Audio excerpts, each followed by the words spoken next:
Hey guys, welcome to the latest episode of the Lion and the Liverbird podcast, where we will be talking about Liverpool's latest midweek fixture, which was against Aston Villa. Let's get straight into it. Liverpool coming off a tough win against Wolverhampton Wanderers at the weekend, and then there was pressure on us. It was a 7 point lead, and we were facing a pretty decent Aston Villa side. And the game went pretty much as people expected it to. Liverpool took the lead. Mohamed Salah, again, the legend that he is. And then we inexplicably gave two goals away. It was terrible defending for both the goals, especially the second one. Mhm. And there was a fear, there was a genuine fear from my end that, we would actually lose this game 3-1 or 4-1 because Villa, when they're up at Villa Park, it's 2-1. It's a midnight, it's like a night game for them, for us also. So they could have pushed on, but we played a very good second half.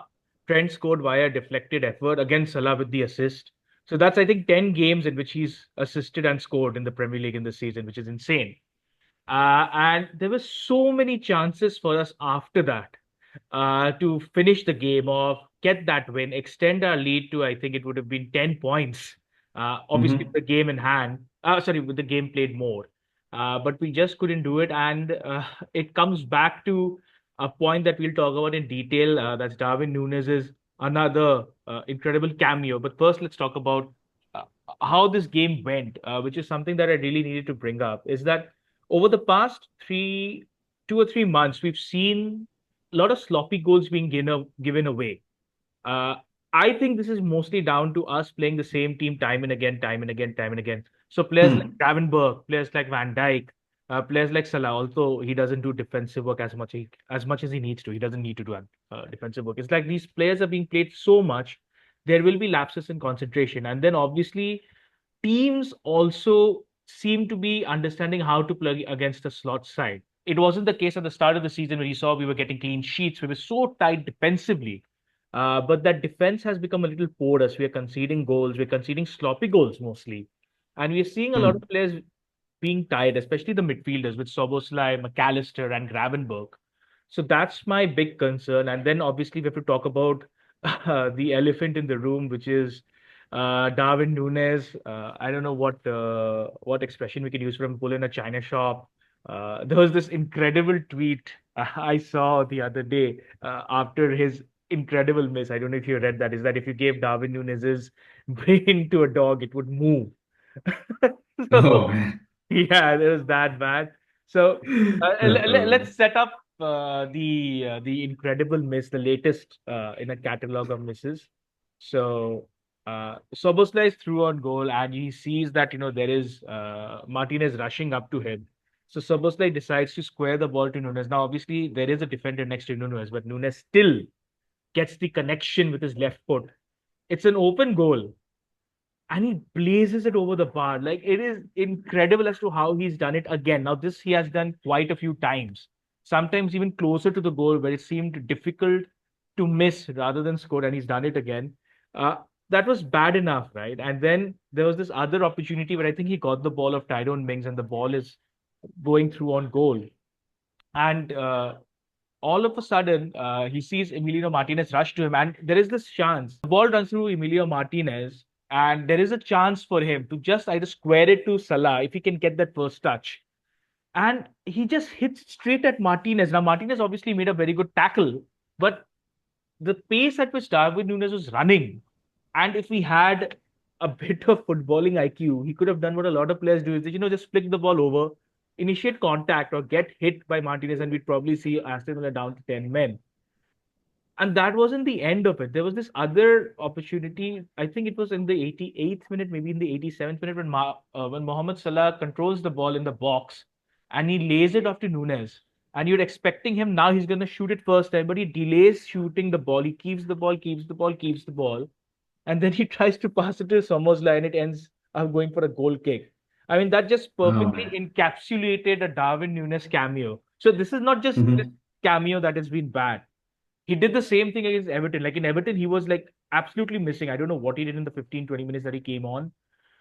And today, when Arne Slot was speaking to the press before the Manchester City game, he was asked about the Darwin Nunes miss, and he said that, I'm not so much worried about the miss because misses happen. A lot of strikers miss chances. It's what happened after that, and he was not happy with the effort that Nunes put in, and then Hmm. Nunes also does his part, right? And he's been backed by a certain section of Liverpool fans vociferously, whereas the other half want him to leave. I would say it's 50-50 right now. And he had to upload a tweet twice to get it right. And he so it just highlights that even tweeting isn't going right for him right now. And I It- think, is this where he said that I wasn't the best three yeah, weeks ago and now I'm not the worst? If I fall yeah, up, yeah. I get up. You'll never see me give up. I'm going to give it my all until the last day I'm here in Liverpool. And Right? you don't you didn't you missed the last word where he says resiliencia, and Ah. this resiliencia thing has been going on for 2.5 years. So my Ah. my biggest concern with Darwin Nunez is that every time you see there is a silver lining in the clouds that he scored the brace against Brentford and we thought that this is Uh-huh. he kicks on, Mhm. he regresses.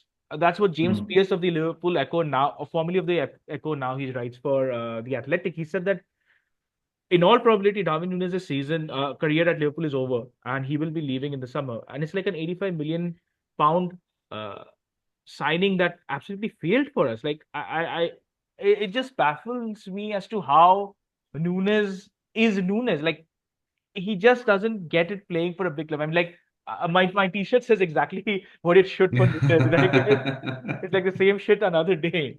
That's basically what is happening. So I don't know. So, let me kind of play the devil's advocate here, right? Of course, everybody knows that Nunes is not a clinical finisher, right? This has been well established Hmm. for now, right? And the kind of role he's been asked to play right now is, come on and make a difference. And you assume that, clinical finishing is a core aspect of that, right? And if you're asking a player who's not good at something to do something and is failing, right? I mean, of course, the player is to blame, but there is some aspect of the management structure as well, right? Because I read about this or I heard about this, specifically recruiting Nunes was a bit contentious within Liverpool because, your data guys said that Nunes is a good player, but he does not fit the system. He's not a ready-made replacement for Firmino, basically, right? And they still went ahead and got him. I think Klopp was one of the main drivers for that, and it has kind of unraveled, like you said, right? But let's see what happens, right? I think here is a good example of somebody not being a good fit for a role or a club, and that's basically what's happened. Because I really still think there'll be a lot of suitors for him over the summer because he does certain things well, right? He gets into positions well. He's a good runner, a strong runner, and he'll miss chances, right? There's no question about that. He is somebody who underperforms on his XG. There's no question about that. But I think you still might have suitors, not for like 80 million that you guys paid, maybe 35, 40, but I don't know, maybe that'll get your the book value off of your ledgers for this particular time. Hilariously, there were offers for Nunes in the winter window. I believe Hmm. Saudi Arabian clubs were willing to spend 75 to 80 million for him. In Hmm. hindsight, it looks like a terrible decision from us not to sell him because he's not starting for us. He's putting up cameos where, well, basically, one of our youngsters could have done the cameo that he did, like Jaden Dance, who's highly rated. Yeah, Federico probably would have Chiesa scored. Yeah, probably would have yeah. scored, probably would have gotten a free kick or something. Like he would have done something. I think Dan's has done more than Nunes has this season. So it's shocking as to how it's unraveling for him, and I think it's done. Like this is it. But in typical Nunes style, I would not be surprised if he's the one. He's the guy who wins us the Premier League by scoring the most important goal of the season, maybe like a Hmm. header against Arsenal or something like that. It's quite a Hmm. possibility. That's how football works.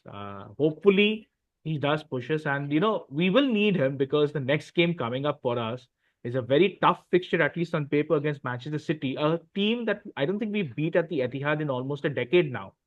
Yeah. I think a last win came in the Champions League. That was no Champions League, but in the Premier League, I think a decade. Yeah, because I don't think we've beaten them since Klopp's first or second season. The city itself is a conundrum for me because I really don't understand what's going on with them. So they hammer Newcastle, who are flying high. They've got a good team. They're in the Carabao Cup final.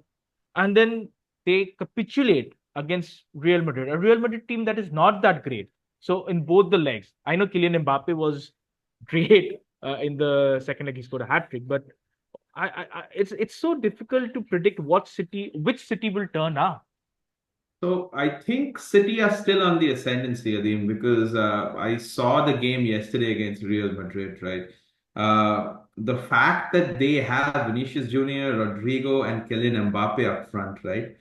And the fact that they have started gelling and they've become an actual threat, it's almost an unstoppable force going forward, right? You should have seen the young Kursanov kid, right? He was playing Oh, right back. Like all of these guys and Bellingham were just taking turns to go past him and kind of humiliate him, right? So I think Carlo Ancelotti has found the winning formula again. He just has the best players in the world at his disposal, and he knows, where they are good at, right? So if you have Mbappe, Vinicius, Rodrigo, Bellingham hitting you on the counter, I don't think any team in the world can withstand that, right? Very few. Maybe Liverpool if they're having a good day defensively, but there's nobody else, because that's the interesting thing about Real Madrid. They know that they're a huge club, but they're also humble enough to play that counter-attacking football. I read this somewhere, right? So that's a unique combination, because against Newcastle, they actually played really well. Marmoush, who is their new, buy, he scored a hat trick. Nico Gonzalez, who's basically a like-for-like replacement for Rodri, a tall central midfielder, he also had a good game. So they've done a good job in the winter market. They've gone out and they have reinforced in exact positions that they need reinforcing. And I think the Real Madrid game was just, a case of it's very hard to beat a team with that kind of talent who is willing to hit you on the counter. It's going to be a good game against Liverpool. I'm looking forward to it because I think City, especially if they have Erling Haaland back and with Marmoush and Nico Gonzalez, they have plugged some of the gaps. But again, they have, some very specific chinks in their armor, Kursanov being one of them, the young defender. So let's see. It's going to be a pretty exciting game. yeah, that's the only hope that we have is that the defense is not that great. I think John Stones also went off injured. If they have to Yeah. play Kursanov as a right back or a centre back, that's something we can target. But then, who do we target him with? Because Salah is single-handedly carrying our attack. Luis Diaz Yeah. can't play as a centre forward. He can't play as a left winger anymore. I don't know. He's forgotten how to beat his man. Diogo Jota can only play 60 minutes. Arne Slot has said that. So Jota will start as a centre forward, but hoping that he can maybe play the entire game or at least score goals in that first half because he also had a couple of misses in the game against Villa. One a shank that that was like more Yeah, I Nunez saw that. was more Nunez like than Jota like. Yeah. There is still hope that maybe Cody Gakpo could play for us because I think he was really good before picking up that injury. I think it was against Everton. I'm not quite sure. So hopeful that we have our full strength team, and I just hope that we play a good game. I know it's never easy to play against Manchester City, but over the I don't know, last 7, 8 games, we haven't played that good football all the time. We haven't dominated sides like we should. I know it always becomes tougher during the end of the season. But you would expect, a team that's flying high, that's on top of the table, to put opponents away. And well, also the scheduling gods haven't been the greatest for us. I mean, Yeah. playing 5 games over the span of 15 days is terrible for any side. I don't think any side can deal with it. And all of these games are tough games. I mean, even Wolves with the new manager are difficult to Yeah. face. Yeah. That was like a close win for you guys. Aston Villa have wins. Uh, I think they've beaten City. They've drawn against Arsenal. So it's not like Aston Villa is an easy side either. And obviously now we have City and then we have Newcastle. So a couple of really, really, really tough fixtures for Liverpool. And yeah, we need to see. Right now we have an 8 point lead with having played a game more. It could be, I don't know, 5 points by the time Arsenal, if they beat West Ham, and then if we lose and then Arsenal win, a lot of combinations. It'll be a very interesting end to the Premier League, at least for the title side. But then we also need to talk about your club, Chelsea. Yeah, a nice Oh segue into man, this. yeah. So Well, yeah, that's a good point. What are Chelsea? Chelsea are now sixth, right? We were second in around in December, and then we've basically been in free fall.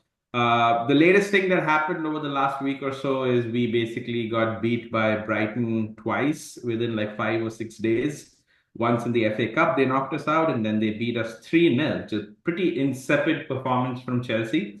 at Brighton, right? So things have started unraveling. The main issue is, Nicholas Jackson, our striker, he's injured, right? He misses a lot of opportunities, right? But he's critical to our team's functioning and performance because he's the one who stretches the defense. He's the one who closes down. He sets up a lot of goals. He's good at link-up play. And his replacement has been Nkunku, who's not a number nine, right? So this goes to show you, how horrendous our squad planning has been. We basically have one number nine. We had a backup, Mark Guehi, the young guy that we got from Barcelona, but he's injured as well. And you can't consider like an 18-year-old, 19-year-old out of Barcelona to be your second choice center forward, right? So it's horrible team planning. What was very concerning for me was against Brighton, Chelsea, I don't think had any shots on target. So which is horrible, right? And basically we had all the possession, right? We were doing all of the inverted wing back and keeping the ball in places that are not threatening at all. Right? Possession for the sake of possession is useless. It's been proven time and again. And we just didn't have any cut and thrust, no threats, no kind of good runs into the box. And, basically we lost 3-0. They hit us on the counter again and again. So it's become very simple to beat Chelsea. The next game is against Villa, and we did see how good Villa is playing, especially having just drawn against Liverpool. Their confidence is going to be high, and Villa have the kind of players that will hurt Chelsea. Right? They have good, strong, physical runners. They have a good center forward, right? Ollie Watkins, who makes a lot of runs, wins a lot of headers. Aston Villa, basically, apart from Ollie Watkins, they also have Marcus Rashford now, right? Who was pretty good against you guys, very threatening. He has a point to prove. And he'll be up against a pretty fragile Chelsea defense. They're assuming they'll be trying to hit us on the counter again and again. And I don't see us winning or getting any points out of it, especially if we can't figure out how to get shots on target, right? If you have zero shots on target, with 70% possession is what happened against Brighton. That doesn't bode well. Anyways, I think Chelsea are basically now reverting to what their actual mean probably is for the squad. And I'm hoping they can eke out a result here or there. The other problem is, the chips are down for Chelsea. And of course, Chelsea's young squad is not well equipped mentally to tackle that, right? We saw that there were a lot of people frustrated during the game. Cole Palmer was frustrated, Enzo Fernandez was showing like he's frustrated. So things are not all rosy. And to add to that, there are a group of Chelsea supporters who are planning a protest against the ownership. And there's been, a lot of chatter on Twitter and some of the podcasts about this, right? A lot of the people are saying that, why are you protesting? These guys have spent so much money. They're trying. Maresca is doing a decent job for his first season. And I agree with all those points, but I think the protest that's happening is not against Maresca or the team, right? It's against the ownership and the sporting structure who haven't set us up for success, right? And I've said this time and again, right? Chelsea spent $1.5 billion. We don't have a good starting goalkeeper. We don't have any backup in midfield. We don't have a good central defender to back up, Wesley Fofana when he's injured, and we don't have a center forward, right, who can score goals and who's a box presence. So that's pretty criminal, having spent that much money. And on top of that, we can clearly see what Chelsea has become, right? Basically, marketplace to trade young players and eke out like $5-10 million of profit if possible to balance the books. So it's going to be interesting to see what happens. There's some momentum picking up, and there's nothing much is going to happen. But I think it should be made clear that whatever protests are happening are against what the ownership is doing, right? Trying to balance books instead of setting up the team for success. Chelsea's matches, apart from Villa, basically next we face Southampton. So at least, maybe that'll, get us over the line if we can get a win. If not, it can go south as well, right? If we lose against Southampton. But after Villa, we do have two decent matches, Southampton and Leicester. So hopefully we'll get some points. Then we have Arsenal, who will obviously lose against. And then, Tottenham is going to be an interesting game. Tottenham have been pretty bad, but they did beat Man United. But let's see. What just as I'm bad? expecting. Like United are just as bad, right? I mean, United is horrible. Yeah, uh, United is horrible. I don't know what is going on there. I think it's, they're just 15th or it's 16th. injuries and then obviously a new manager. Like the team is Yeah. completely decimated with injuries. So yeah. Yep. So let's see. I'm expecting Chelsea to finish, Hmm. seventh or eighth. Not above that. Especially, if Jackson doesn't come back soon enough. If he comes back and if he can get some of the other, I know Wesley Fofana is supposed to be back after the next international break, which is I think coming up pretty soon. So maybe we finish strong to the season with people coming back, but. Again, I don't think it's on Maresca. It's basically on how the team has been set up. Yeah. So one thing I found interesting is Cole Palmer's lack of form. Uh, Mhm. it's just completely gone down, like gone south for him. I don't know what's going on. Maybe there's something that you could, Yeah, enlighten so us on. it's the basic thing is now Cole Palmer is a known entity, right? In most of the games, he's been man marked by two people, and Ah. not just one.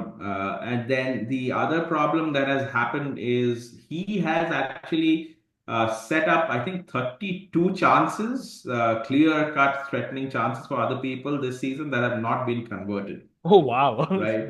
Yeah, that would He's like frustrate playing with anybody, right? he's playing with Darwin Nunez up Exactly. top. Like Multiple Darwin Nunez's, not just one.